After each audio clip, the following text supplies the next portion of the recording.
नमस्कार दोस्तों, मैं हूं आपका दोस्त आपका होस्ट आर के और आप देख रहे हैं आर के ट्रेडिंग। तारीख है दोस्तों 16 अक्टूबर 2023 और यहां पर 17 अक्टूबर 2023 यानी कि मंगलवार ट्यूसडे के लिए 3 स्टॉक्स इंट्राडे के लिए सेलेक्ट कर लिया है। उसके इंट्राडे लेवल बताऊंगा, लेकिन डिस्क्लेमर ध्यान से सुनिए। कोई भी पर्सनल बाइंग और सेलिंग की सलाह यहाँ पे बिल्कुल भी नहीं है। अगर आप ट्रेड करते हैं तो अपने फाइनेंशियल एडवाइजर से सलाह मशवरा जरूर कर लें, क्योंकि आपके लाभ और नुकसान की जिम्मेदारी किसी की भी नहीं होगी। आरके ट्रेडिंग मोबाइल ऐप और टेलीग्राम चैनल दोनों ही जगह अवेलेबल है, जहां पर आपको लाइव मार्केट में कॉल्स और स्टडी मटेरियल मिलता है। लेकिन जो भी कॉल्स मिलते हैं आप अपने रिस्क मैनेजमेंट के हिसाब से ट्रेड करें, क्योंकि पैसा आपका है तो जिम्मेदारी भी आपकी बनती है। तो चलिए शुरुआत करेंगे। 3 स्टॉक्स, तीनों के सिलेक्शन रीजन समझाऊंगा, क्यों सेलेक्ट किया गया है, किस लिए सेलेक्ट किया गया है, क्या टारगेट होगा, क्या स्टॉप लॉस होगा। तो सबसे पहला स्टॉक जो लाया हूं वो है महिंद्रा एंड महिंद्रा। देखिए महिंद्रा एंड महिंद्रा का सबसे पहले 15 मिनट का आपको चार्ट देखना है, और 15 मिनट के चार्ट पे आप महिंद्रा एंड महिंद्रा में क्या देख पा रहे हैं ये देखिए कि एक ट्रेंड लाइन का सपोर्ट हुआ करता था महिंद्रा में। उस सपोर्ट एरिया के नीचे आने के बाद महिंद्रा ने उसी ट्रेंड लाइन को रेजिस्टेंस में कन्वर्ट कर लिया, देख रहे हैं। और जब ये रेजिस्टेंस को इसने मल्टीपल टाइम, लास्ट टाइम में आप देखिए 13 तारीख 16 तारीख, ये 2 दिन जो है ना 3 बार से रिक्लेम किया है ब्रेकआउट करने के लिए।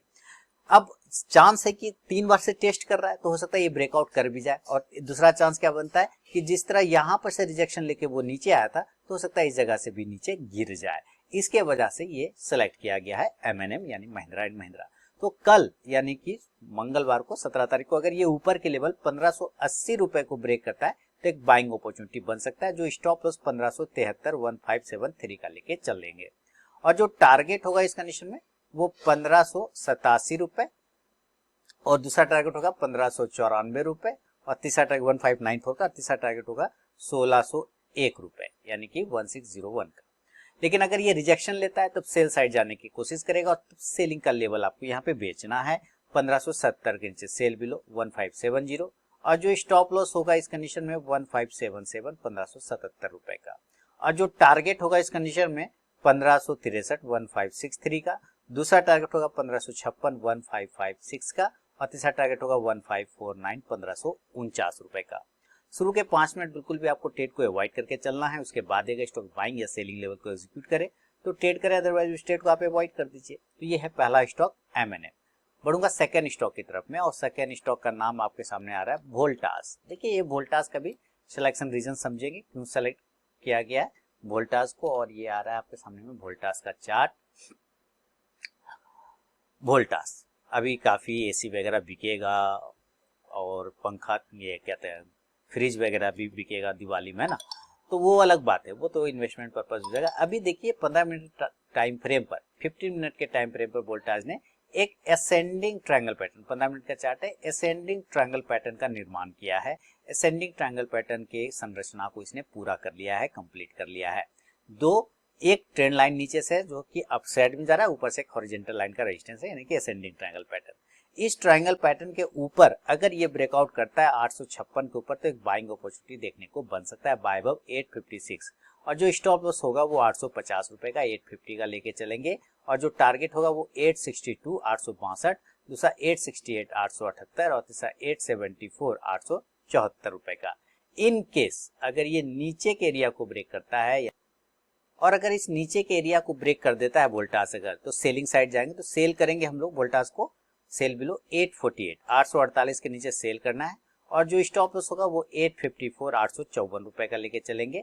और जो टारगेट होगा इस कंडीशन में दोस्तों, पहला टारगेट वो 842 842 का, दूसरा टारगेट 836 रुपए का 836, और तीसरा 830 रुपए 830 का।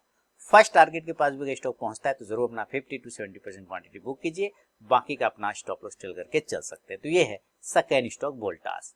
बढ़ूंगा तीसरा और फाइनल स्टॉक। देखिए सिलेक्शन रीजन भी इंपॉर्टेंट है, जब तक आप सिलेक्शन रीजन नहीं समझेंगे तब तक कॉन्फिडेंस नहीं आएगा। इंडसइंड बैंक आप देखते हैं, अब इंडसइंड बैंक में क्या हिसाब चल रहा है। इंडसइंड बैंक भी 15 मिनट के टाइम फ्रेम पे सेलेक्ट किया गया, 15 मिनट का टाइम फ्रेम, और 15 मिनट पे एक रेजिस्टेंस एरिया। उस रेजिस्टेंस एरिया को यहाँ ब्रेकआउट करके ऊपर गया, और उसी रेजिस्टेंस को क्लेम करने से आया तो इसने सपोर्ट आके इसको क्लेम कर लिया, रीटेस्ट कर लिया, और उसी सपोर्ट एरिया पर मल्टीपल टाइम ये होल्ड करता हुआ भी नजर आ रहा है। तो रीटेस्टिंग भी हो गया, क्लेम भी हो गया। तो यहां पर से दोनों अपॉर्चुनिटी बन सकता है कि अगर इंडसइंड बैंक 1452 रुपए के ऊपर निकलता है तो एक बाइंग अपॉर्चुनिटी बनेगा बाय 1452, और जो स्टॉप लॉस लेके चलेंगे 1445 रुपए 1445 का। टारगेट इस कंडीशन में जो होगा वो 1459 रुपए, 1459 1459 1459 रुपए का पहला टारगेट होगा। दूसरा टारगेट 1466 1466 और तीसरा टारगेट 1473 यानी कि 1473 रुपए का बनेगा। लेकिन इन केस अगर ये नीचे के एरिया ये सपोर्ट को ब्रेक कर जाता है अब, तो हम सेल साइड जाएंगे 1443 के नीचे, सेल बिलो 1443, और जो स्टॉप लॉस होगा इस कंडीशन में 1450 रुपए 1450 का, और टारगेट होगा सेल साइड में पहला 1436 रुपए 1436, दूसरा टारगेट 1429 1429 और तीसरा टारगेट 1422 1422 रुपए का। दोस्तों बिना स्टॉप लॉस के ट्रेड करने की गलती कभी ना करें और अपने ट्रेलिंग स्टॉप लॉस का यूज जरूर करें। तो ये तीनों ही स्टॉक्स के रीजन सिलेक्शन का मैंने बता दिया, उसके बाइंग सेलिंग लेवल की भी चर्चा कर लिया।